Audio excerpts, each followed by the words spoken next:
Okay, shall we start? Scrum framework, we already know. Okay, you would have your own product backlog as a master list of what you have to do. You will prioritize that backlog and say that this is what we are going to do in a sprint. The team will meet daily. They will discuss their task, that this is what I'm going to do, this is what somebody else is going to do. Your backlog items will be completed at the end of sprint, which is called sprint goals. Once you've completed it, the product owner or the customer will check. If everything is fine, it will be added to the increment. If not, it will go back to the product backlog. Lightweight framework, and you will do this iteration after iterations. There's nothing much complicated here. No documentations, no process, nothing. Look at the work, right? Prioritize the work, carry out the work. Again, look at the whatever is remaining in the backlog. Pick up the highest priority, start doing it. Pick up the highest priority, start doing it. Right? That's why it is called a lightweight framework. Lightweight means not much processes and not much documentation. Heavyweight will be a lot of processes, lot of documentation. Right? That is our Scrum framework. We discussed it yesterday for 3 hours, so we are not discussing it anymore. Then you would see something called Scrum of Scrums. I mean, sir, I have one. Yes, please. Though I didn't attend yesterday's class. No issues. One question yesterday regarding this. You had. Yes. See what happens when some work is not happening in the sprint in one of the iterations. So unfinished work, should it go to the sprint iteration or should it go to the product backlog? See, here, if this is my goal, right? This is my unfinished work. Let's say I have one user story that I could not finish. Okay, and I have my product backlog here. There were items, I had decided this work as my highest value work. And that's why I was working on it. Right? But I could not complete it. Right? There is some bit of work pending, maybe 2 hours, 4 hours, 8 hours, 1 day, 2 days, 3 days, doesn't matter. But something is pending. Okay. Now I'm planning for my next iteration. When I plan for the next iteration and I see that there is a work that I will not be able to complete, and there are many other items also waiting for me, I will do the same thing again, which I did for previous iteration. I will look at highest value feature, including this feature, because this is also we have to complete, right? Our focus is not to start. Our focus is to complete, right? So this is still pending. So this is also a pending work for me. And these are also pending works for me. So I will compare my existing items with this item. Okay, if this item is still highly valuable than all the other items, including the new items that I get, then I will complete the work. If this is not highly valuable, okay, then it'll go to the backlog and still stay there till it becomes the highest value, and then we will complete it. Okay, so the idea is that whenever we plan for our iteration, we will work on the highest value items only, whether it was unfinished or pending. That is your best practice, because you want your team to work on the highest value item first, because you don't know if only 2 hours of work was pending, you started doing it and you could not complete it. Okay, so instead of 2 hours, it took you 6 hours. Why? Because on Friday you realize that this is unfinished. On Monday, when you started doing this, we are working in uncertain conditions. You may realize that, okay, I thought it will take 2 hours, but it's now taking 6 hours, or it's taking 2 days. So what is happening? Your 2-3 days would get wasted in working on that feature, which yes, earlier we thought as highly valuable, but because technology changed, my scope changed, I now have much better features to work on, much more valuable features to work on. And I'm taking out time from that, I'm not working on that. So what would happen? This feature, either I will be able to take it or not.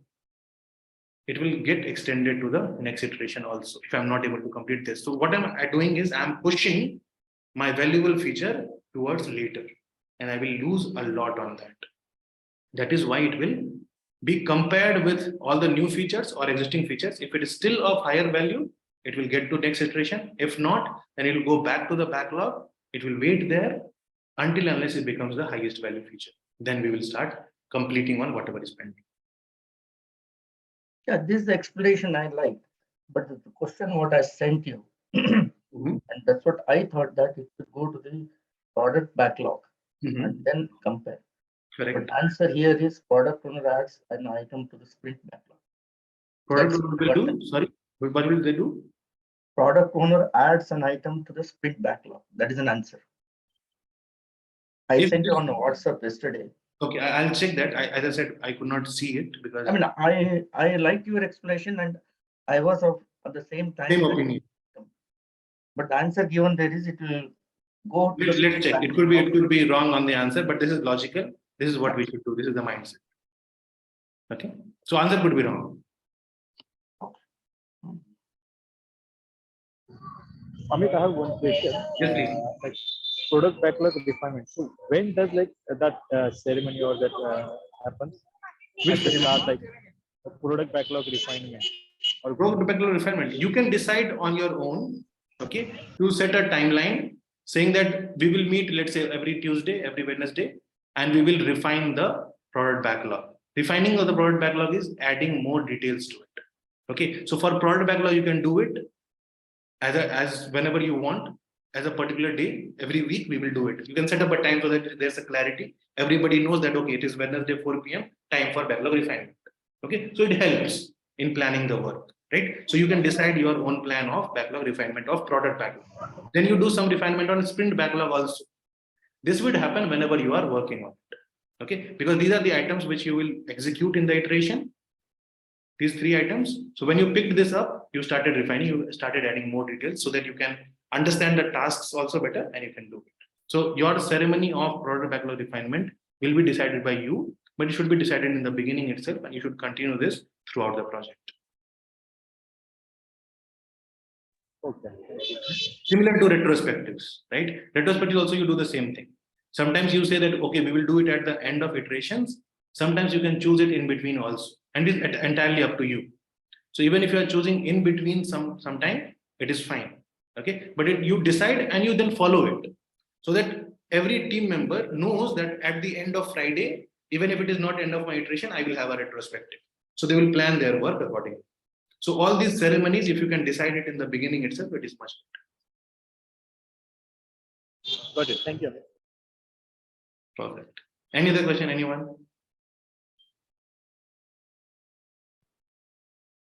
Yeah, so this was our Scrum framework. Now, what happens? Okay, we say the team of my Scrum or my Agile team will be 6 to 9 members. We prefer 6. Why do we prefer 6 and not 9? Because you are working in uncertain condition. You want a close-knit team. You want the team that would work together. Okay, we will fight, we'll fire, we don't have process. We are just trying to figure out how we can do things. So together you want to help each other out. Small team helping each other out and completing the goal together, collectively. That's the idea of Agile. Okay, the moment you have 9 members or more members, okay, that close-knit thing goes away. See, you cannot be close to 12 people. You cannot be close to 15, 20 people, right? Think about your organization also, even if you're not using Agile. Okay, you are close to 2-3 people, right? 4 or 5, not more than your department, not more than the team that you're currently working with. You work closely, right? So that close knit can only be with 6 to 9 people. Okay, the moment your project is a big project, let's say you are working for Amazon, there are 500 features to be done, and you already know that, right? You know that there will be changes, but you know that this is a huge project. So what will you do? You will create one more team. You will create one more team. So instead of having one team of 18 members, you will have 3 different teams with 3 different Scrum Masters, A, B, and C. Right? They will be working on the product feature. There will be one product backlog. There will be one product owner who is distributing these priorities to 3 different teams. Team members are getting the requirement and they are completing it. They are focused on the requirements. If they have any dependencies, they are completing and discussing. Now, because the same product is distributed to 3 teams, okay, there has to be some discussion among them also, right? Because your work is getting merged with their work, and then it will be integrated to their work. So there has to be some commonality between theirs. So there will be one representative, typically a Scrum Master, who will meet regularly. And this will be, okay, I made a mess of the drawing. Let me clear it. So this is your Scrum team. This is your Scrum Master. Scrum team, Scrum Master. Scrum team, Scrum Master. Another Scrum team. And one more Scrum Master.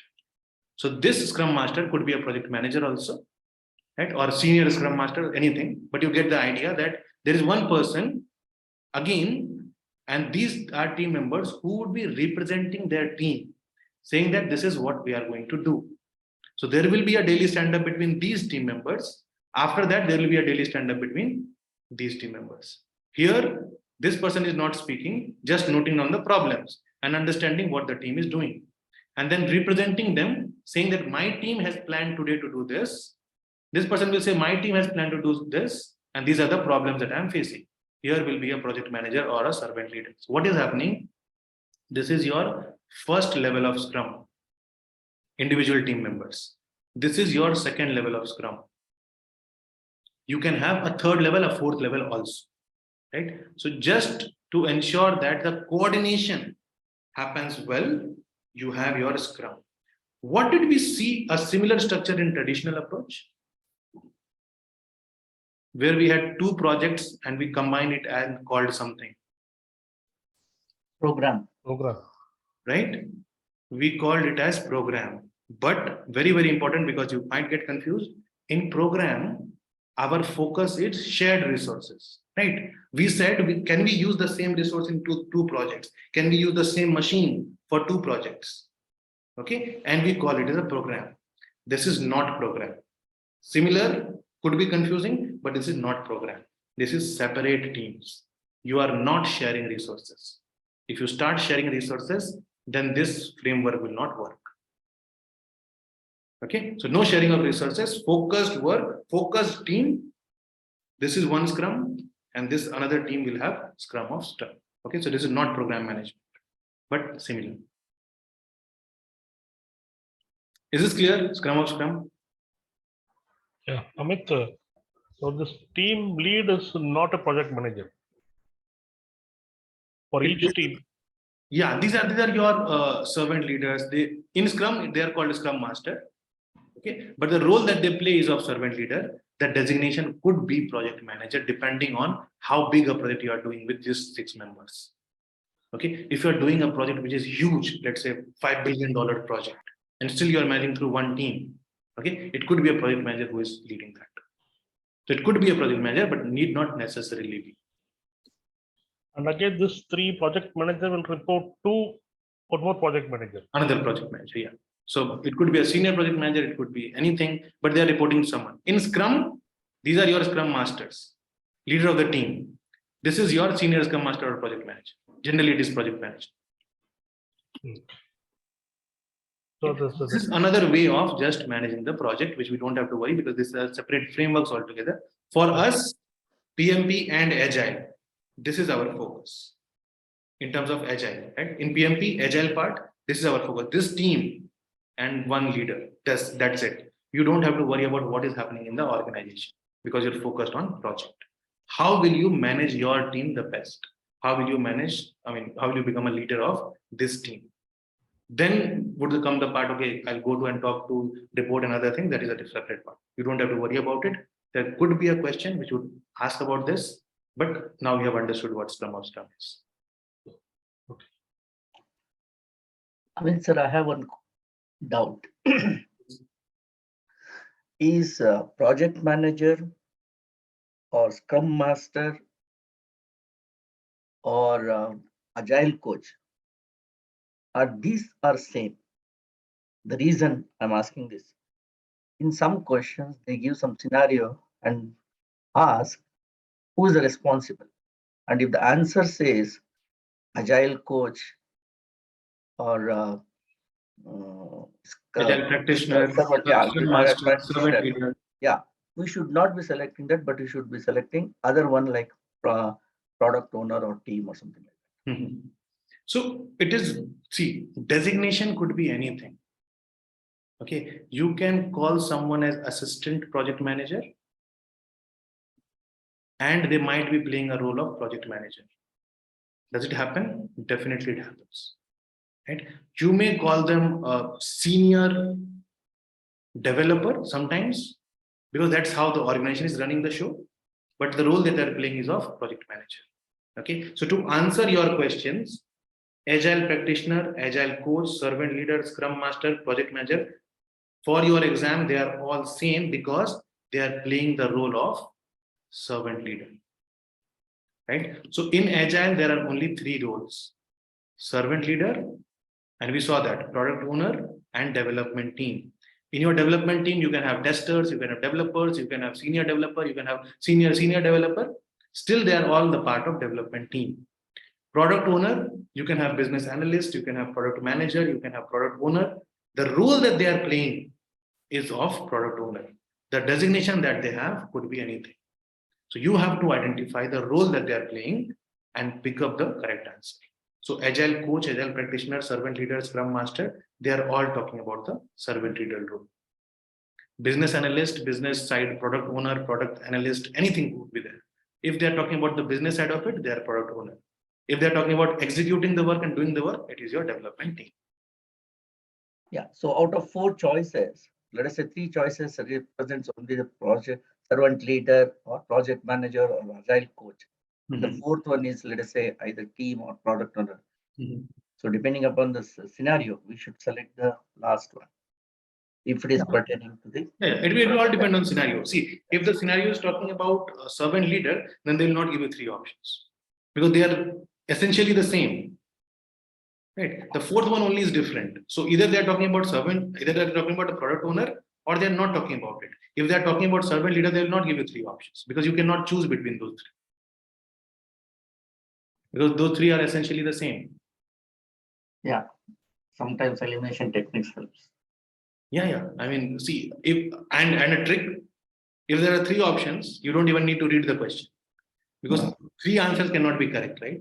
So the product owner is naturally correct. Even if you don't read the question, that option only be correct and it will not be there in the exam. It won't happen like that. Yeah.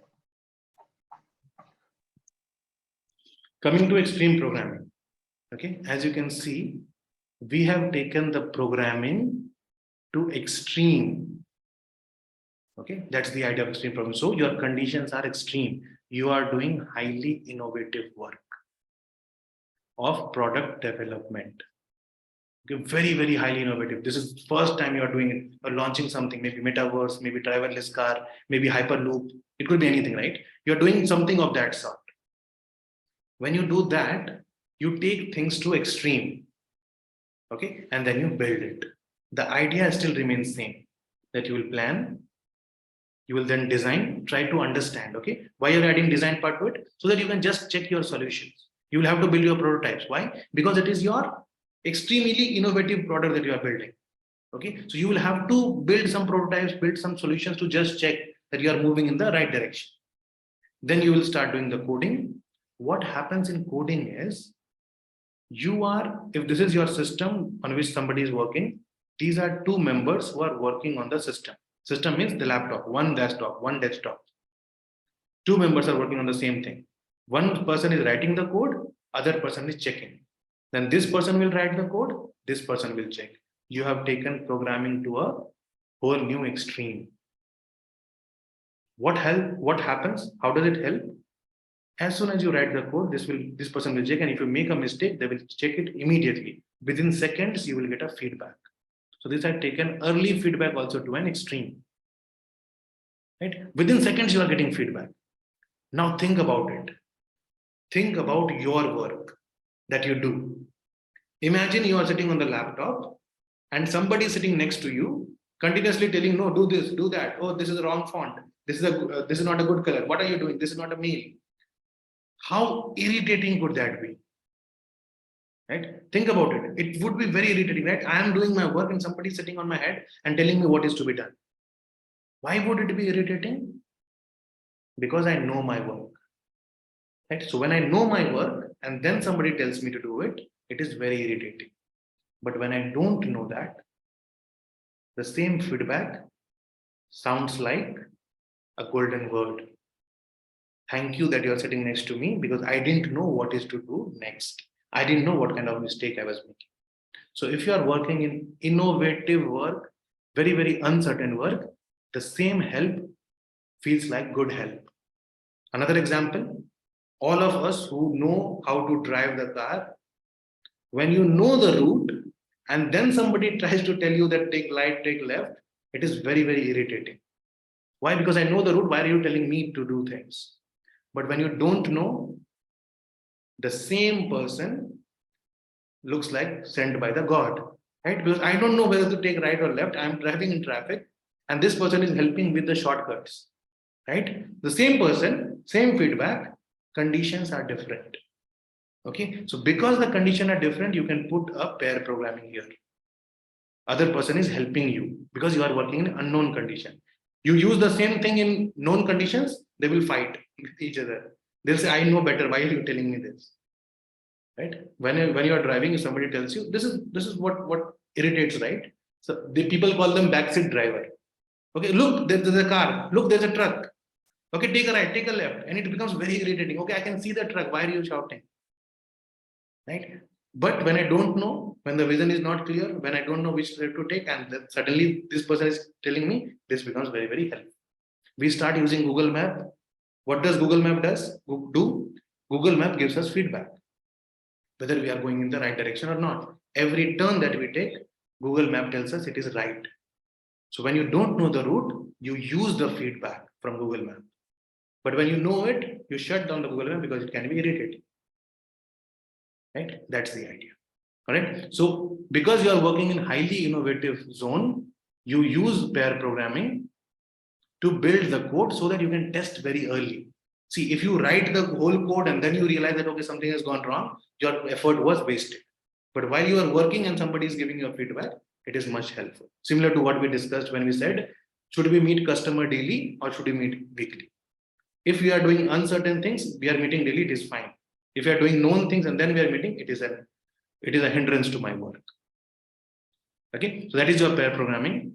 And then what you do is, after you have written down the code, because these are very complicated code, you need to clean the code. Okay, instead of writing code like this, you give it some name, then you write the code, then you give another comment, then you write the code. Okay, so you clean the code instead of writing it something which is not visible.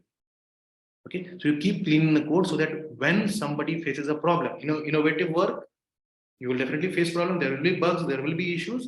Other people will be able to look at your code and help you out. Okay, that is your refactoring. So as soon as you write the code, before you deploy, before you integrate, the system will give you a warning that this has not been cleaned. So you will have to clean it. Again, you have taken the cleaning of the code also to the extreme. Then you do the acceptance testing. Everything is fine, you release it. Okay, so coming back to summarize things, extreme programming is a product development framework which we use to develop innovative products. And the same things that we do in Agile, we have taken it to extreme. We do testing. Here we put a person who would test continuously when we are writing the code, instead of doing it after. Okay, there is another term called test-driven development, which we will see, in which we don't even wait for writing the code. We first write the test case and then we start writing the code. We'll see that. Okay, but it all got generated from extreme programming, where you are working very, very innovative things. So you will have to change your frameworks accordingly. Clear? Extreme programming? Any doubts? Very good, sir. Thank you. Yes. Moving to next. Another is your lean product development. Okay, if you have been part of automobile industry somehow as a passion, as a fashion, or as being a part of it, then you know this word. And now the software engineers also know this word. even if they are not connected to automobile. Why? Because the lean system that Toyota was using, and they started somewhere in 1700, I think. Okay, so they started three centuries early, and they were using lean as a way to get the product faster into the market.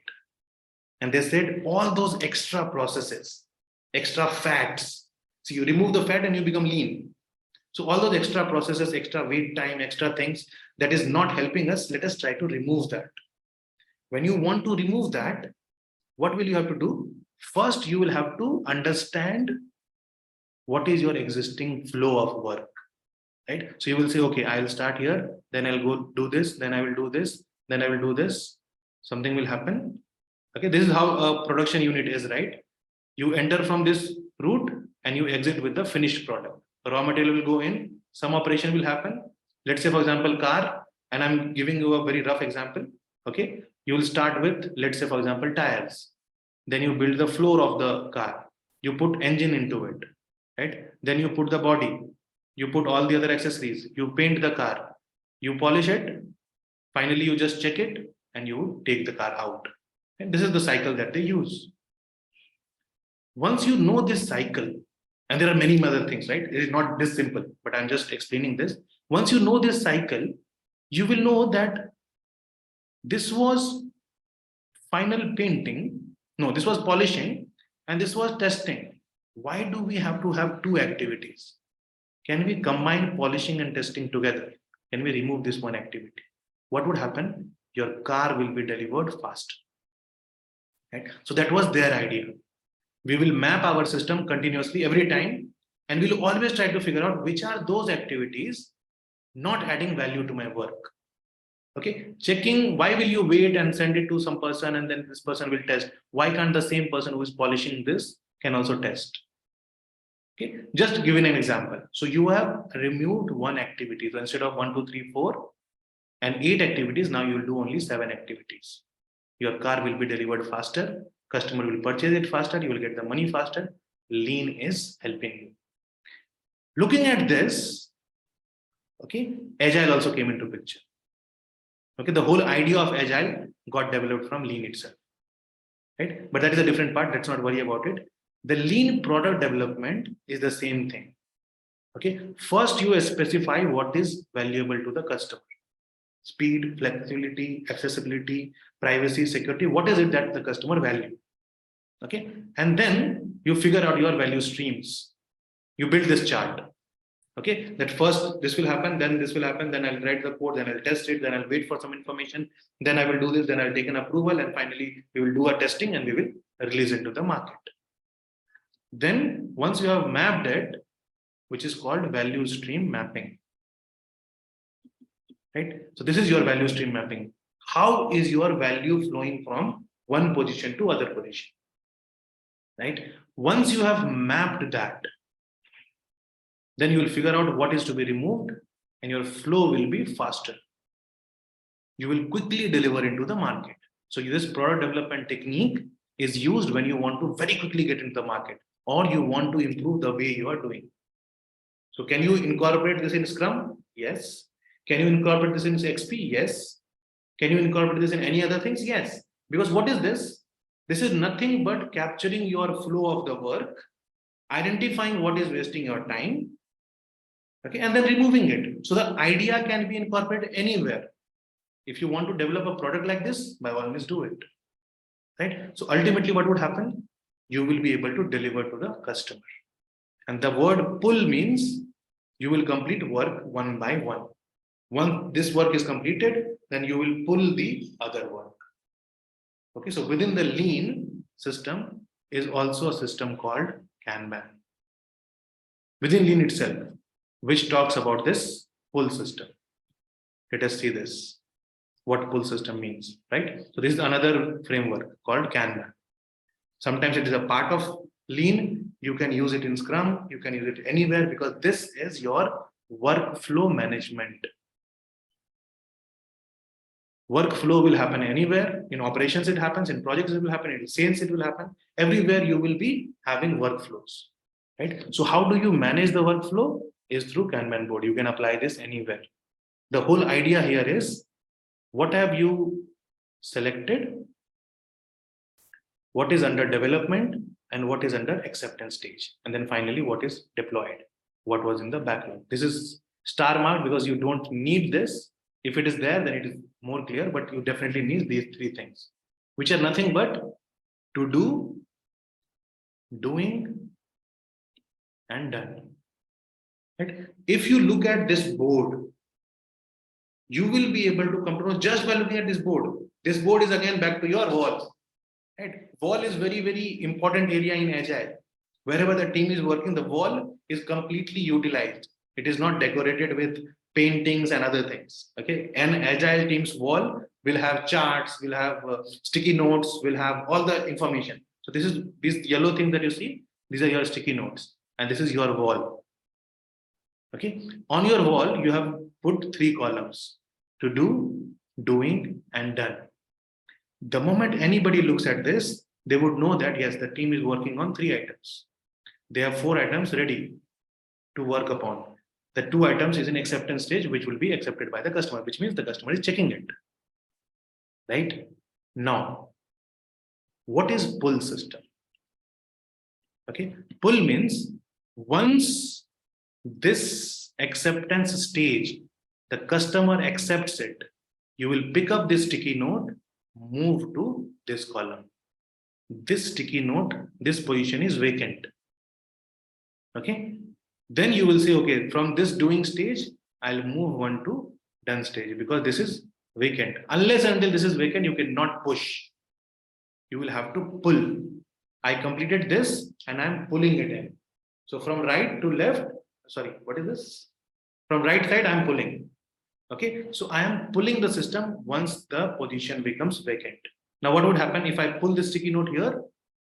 This has become vacant. Now, again, pulling it to this position. So once that whatever I was doing is completed, I'm moving into this, this position is vacant, only then I will move the work which is in the to do condition. So all these 4 items are ready to be worked upon, but you don't take it because you don't have a vacant space.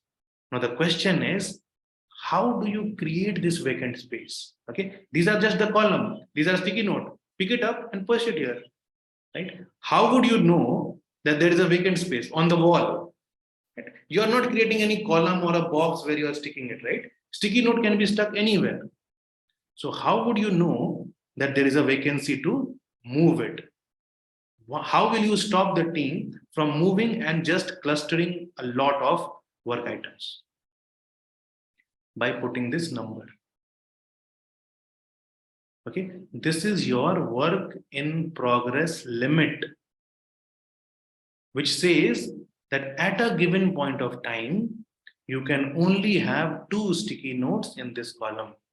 A customer will only be checking the acceptance of 2 items at a time.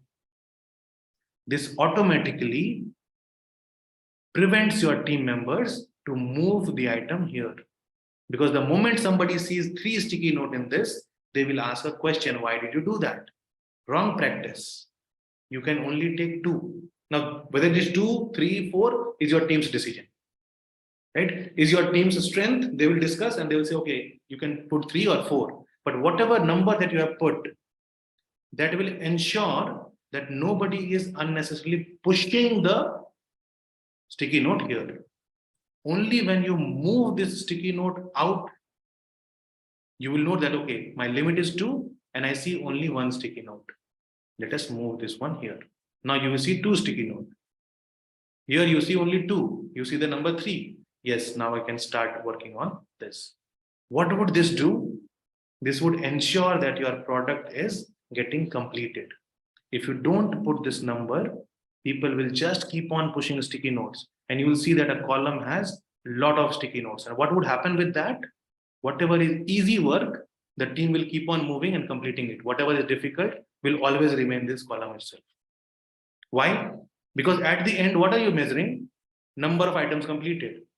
So they are moving the items, easier items, and they're completing it. You are measuring the number. Okay, we have done 5, we have done 7, we have done 10. But this poor sticky note always remained here. Nobody touched it. So one advantage, nobody will be able to push it. Other advantage, you will look at completion. Only when one item is complete, can you pull the other item for completion. That is the second advantage, right? Third thing is you will be able to identify the bottlenecks. Okay, if you see that there is a sticky note, and you will be daily, right? If you see that this sticky note is there for last 7 days, while this sticky note got changed, this sticky note got changed, we have some new sticky notes here, but this is there continuously, so many days. Why is this there? You will come to know that there is a blockage. You are not able to complete this work. So you will be able to ask right questions so that you can move this sticky note also. Right? So it will also help you in identifying if there is any blockage, if the team is not able to complete the work. Right? That's the idea of Kanban board. What are you doing here? We are doing workflow management. Yes, Mr. Nuka.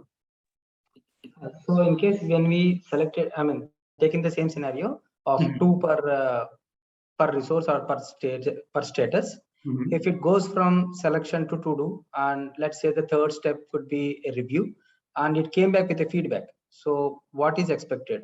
Should they stop working on the 2 which they have already picked up and working on the feedback task, or should they complete the 2 and then later work on the feedback task? Okay, so to understand your question, this is the story which is at acceptance stage. What would happen if this is rejected? Correct. If it has a feedback and already the developer has 2 tasks, since they have pushed the 1, so developer took in the development stage, they already have in hand 2 tasks. Right. Now the third one is coming back. Right. So okay, so this is, let's say this, sorry, what happened?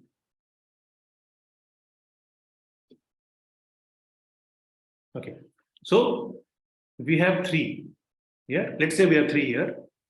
We have 2 as a limit here. This is one thing which has got rejected. It was at the acceptance stage. It has got rejected. Okay. Now, whether the team should work on these 3 items or this item also. Is that your question? Yes. So the team will work on this item. They will first complete this, move it out so that they can move the other item first. So you will be working on the right hand side items first because your focus is on completion. Okay, so first you will complete that work, then only move the other items into this. Okay. Clear? So in this process, only pull will happen. There is no push. There is no push. You will not push it into the next. This is all pull, because when you pull, that's where your focus is on completion. Okay, if you push, then your focus is on starting the work, and that is what we don't want. We don't want to take a lot of things in our plate and don't know what is to be eaten.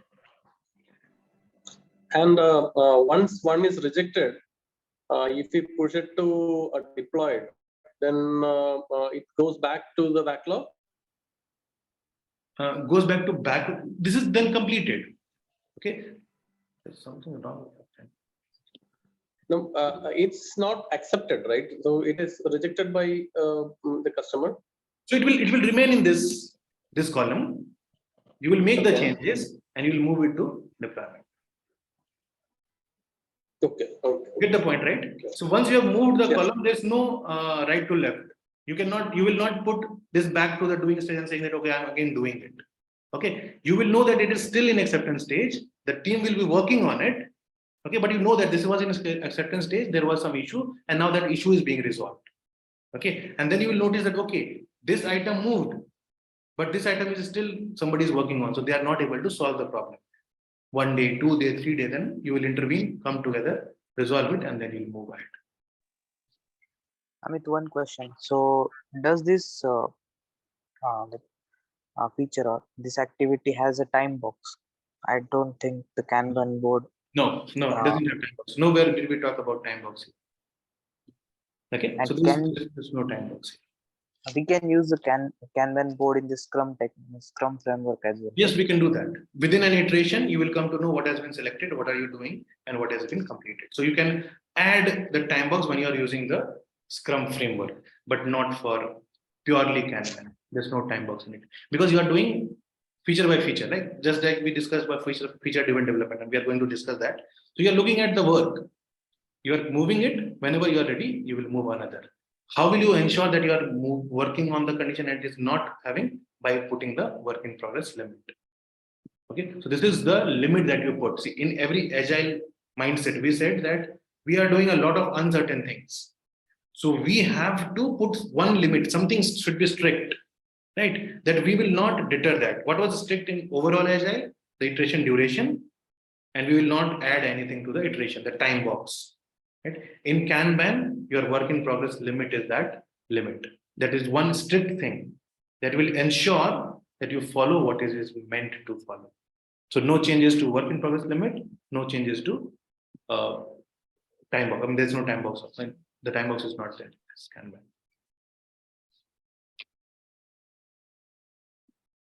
Clear? Yeah, but Yes, Ramesh. who defines this? Like in selected only 4 or development only 3? Who defines these criteria? Sorry, I didn't get you. For example, if you see selected, there are 4 sticky notes. In development, there are two, 3 sticky notes.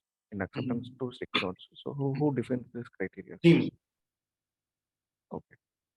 Everything is done by the team, right? How is the execution managed? It decided by the team.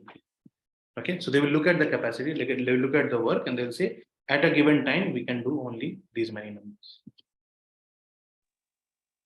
Okay. Okay. All right. So let us take a break, okay, of 10 minutes. When we come back, we will cover the remaining frameworks. Okay.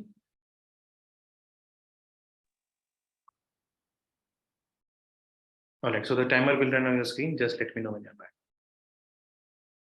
It will take, I think, 40-45 minutes more.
All right, shall we start?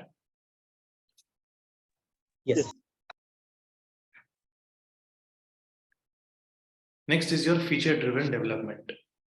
Okay. Now this is a way of developing the product.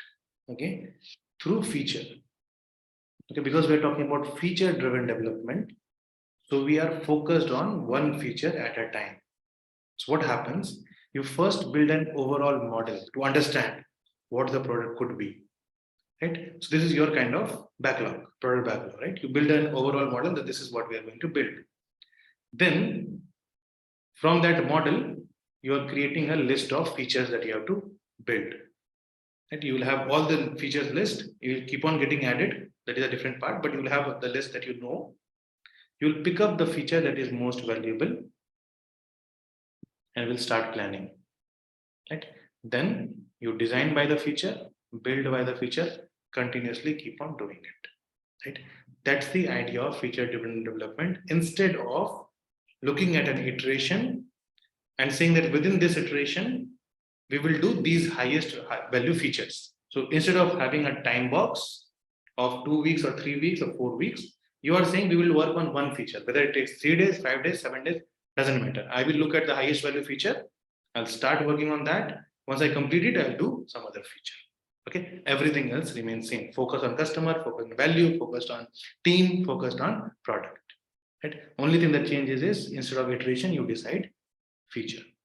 That's why it is called feature-driven development.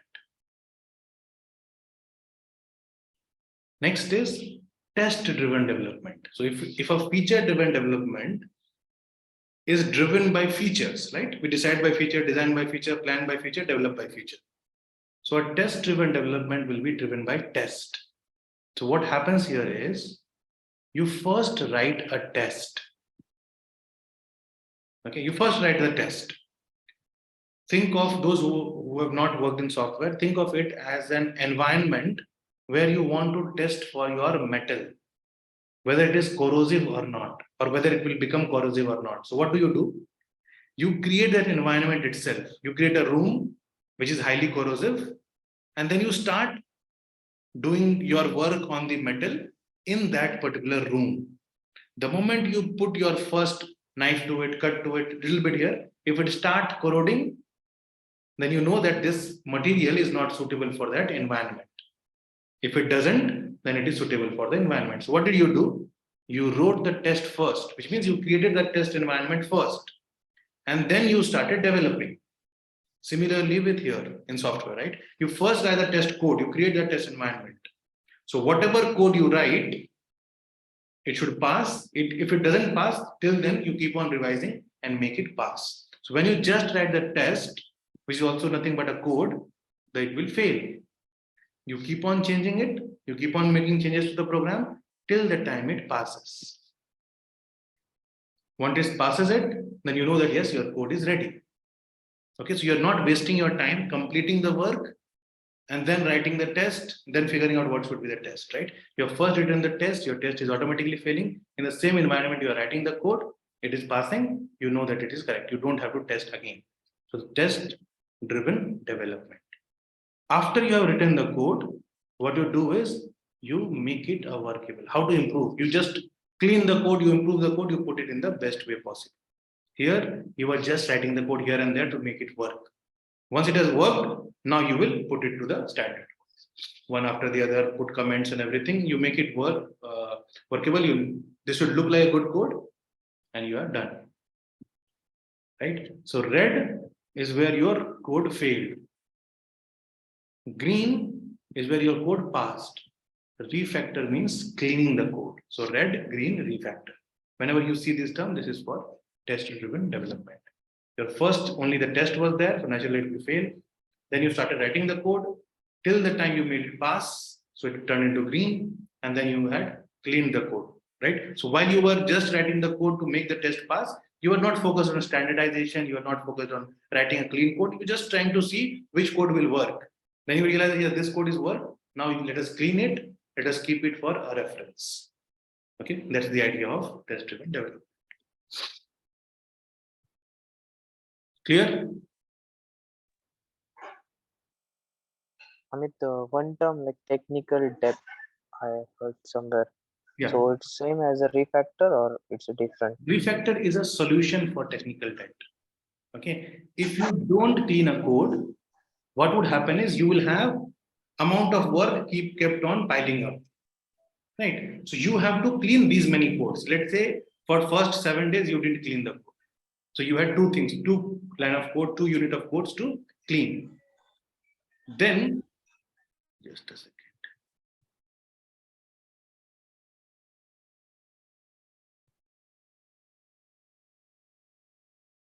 Then you worked for 7 more days and you had 1 more page to clean. So what is happening? If you are not cleaning the code, your technical work that you have to do of cleaning the code is piling up. So that is your debt being created. That is why it is called technical debt. Okay. When you clean the code, your technical debt will reduce. So refactoring is your solution to technical debt. Yes.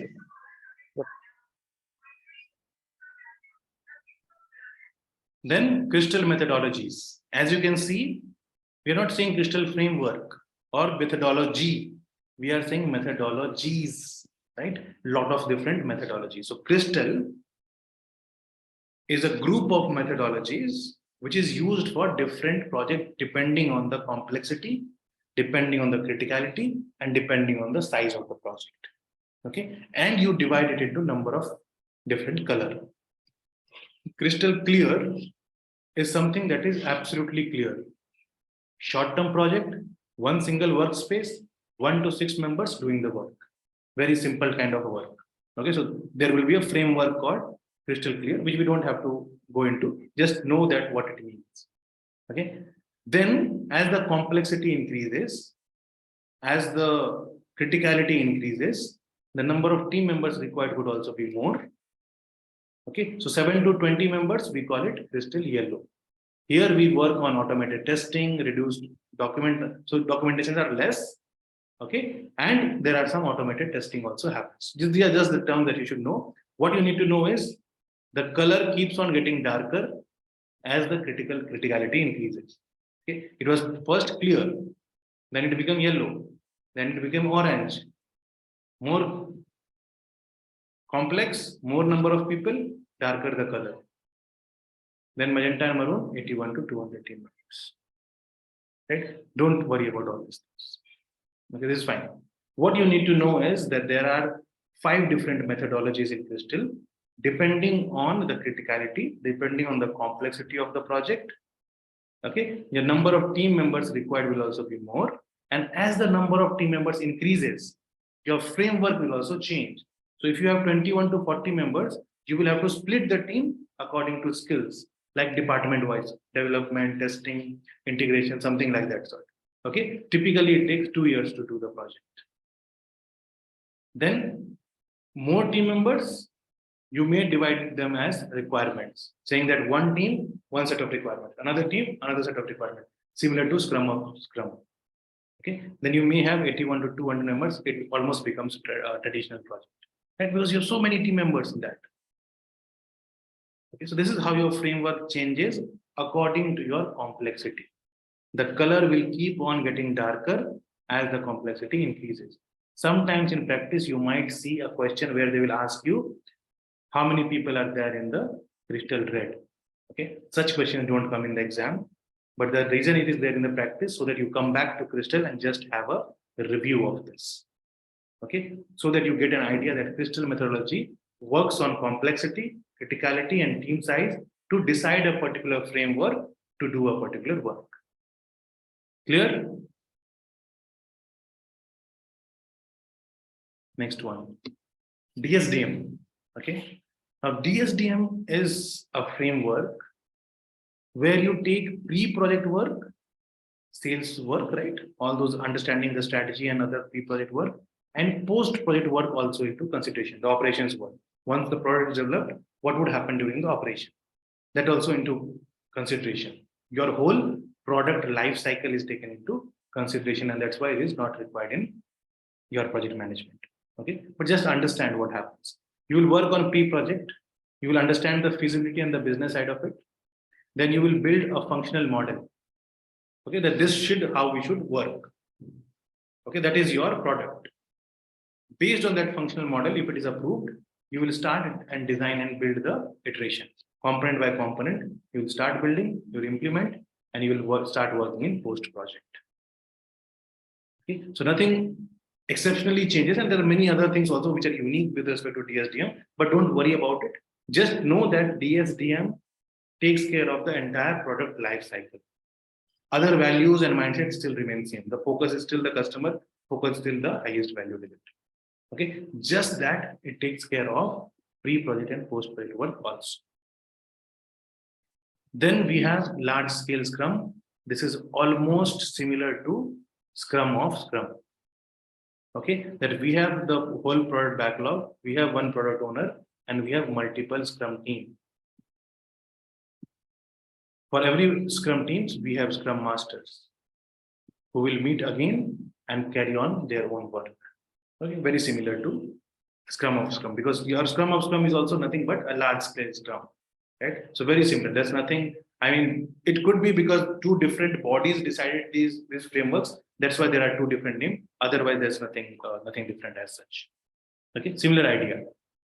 Larger project, build multiple small teams and manage it as coordinated way as a one other Scrum. Okay, so one Scrum will be of development team, another Scrum will be of Scrum masters. Okay, there will be one person at the top. Then I think this is the last part, is your DevOps. Okay, now the name itself suggests Dev and Ops, the project part and the operations part. Both are taken into consideration, which means you will develop the product, you will release it in the market, and then you also focus on the operation part of it. Then you continuously monitor, and you will realize that while this product is being worked on, something needs to be changed, something needs to be updated. So you'll again plan, you will code, you will build, you will test, and you will release. So you will keep on building the product based on the feedback that you are getting through the operation side. Okay, so development and operations both are considered together. Okay, that is a team which is also taking care of maintenance activity and the project activity. Another way of developing the product, which is becoming very, very popular these days. Right? How do we do that? What is the things that you do? See, every framework that you discussed will talk about some set of values, will talk about some set of principles, because then people become serious about it. Right? No, that's not the case. The case is that every framework, there should be something that will guide us, right? So every framework has some set of principles, some set of values. These are all aligned to the agile values and principles. Okay, so don't worry about it. Just go through these frameworks and understand the application on a higher level. That in DevOps, development and ops, operations, both are combined. Okay, so the question will also be asked on that single line only. They'll give you a scenario where the operation part is also to be covered, and they might ask you which one would be most suitable. So if they are talking about operations part, DevOps could be suitable. Right? So that's the whole idea. What I will do is I'll also share you some questions for you to practice, and I will share you the PDF, wherein you will see this image so that you can recollect what I have discussed, and there will be one page of write-up, 4 or 5 sentences about these things. What is important with respect to exam? Just revise it before the exam once or twice, whatever, or thrice, as much as your times you need, but just revise it. Okay, you don't need to go into details of all these things for the exam. For your curiosity, for your education, by all means do it. Okay, but for the exam, you don't need to go into deep. As I said, we have taken 2 hours to discuss all those things. There will be 1 question in the exam. For PMP, 3 to 4 questions exam on ACP. Okay, so you should know these frameworks at a higher level. Why do we do that? That's it. Nothing else is required as such. Any other question, anyone? Amit, there's a question in Agile stating that the customer has rejected the product, and the option was like the product manager can discuss with the customer. Generally, has to go to product owner, right? See, yes. Okay. Product owner generally talks to the customer, but when they don't clearly define it, okay, when the question of your discussion is not whether the product owner should discuss or project manager should discuss, it is okay. The project manager can also discuss with the customer. Okay. When we said team could also discuss with the customer, right? For some clarification and other things. But team generally doesn't talk about the problems and rejections. Project manager can. Okay. So you don't know what kind of structure that is because you have only 2-3 sentences. So whether it is product owner or project manager, you should not worry about it. Okay. So they will not test you whether the product manager should talk or product owner should talk or project manager should talk. They will not test you on that. Either of them can talk. If there is a problem, they can discuss with the customer. Because ultimately, see what happens with servant leader is your responsibility goes well beyond the team also, right? That covers customer. Although the responsibility of product owner is towards that, but it is more towards requirement. Okay, building the requirement. If you face a problem and then the project manager is talking to the customer, it is fine. There should not be an issue. What I'm trying to say is in exam, you will not get a question which will test you whether the product owner should talk about the problem or project manager should talk. Either of them can talk.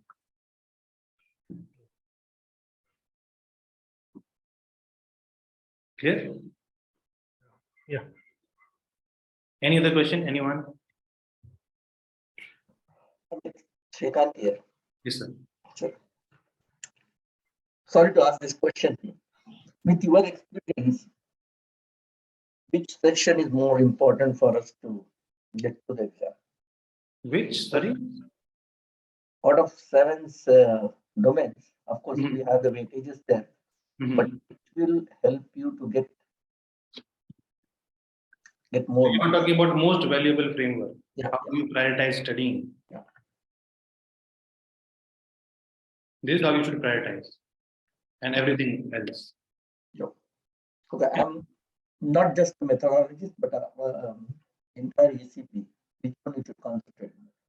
See, for your entire exam, all the domains are important. You will have to pass for all the domains, right? There's no domain which is in particular more important. Okay, but for frameworks, Scrum, Kanban, and XP are the most common frameworks because practices are used in other frameworks also. Right. So this is the most important. And anyways, you don't go framework by framework, right? You don't go into detail. Whatever we have studied is enough. What you have to study for ACP is domain wise. So when we talk about planning, when we talk about continuous improvement, when we talk about problem solving, we discuss those practices. So you don't have to worry whether it is extreme programming practice or Kanban practice. Okay, they will talk about that practice and you would have to answer about it. Right. So it doesn't matter. You don't have to go into details of these frameworks. Whatever we have discussed is enough for specific questions. When they ask question about practices, that anyways we are going to study through the domains. So in practices, which is the most important? It is which is the most important in reality. In the reality is okay, but in the exam, nothing else. I would say that first 2 domains will fix a lot. First 2 domains are most important because there are more questions from it, right? We already saw that 20% and 24%, almost 30-40% questions will be from first domain. So naturally that becomes more important. We'll have more questions from that. But even if less questions are from other domains, you will still have to pass those domains. You will have to study. We will have questions from all the 7 domains, and a passing score should be there in all the 7 domains, not just the mindset and the principles.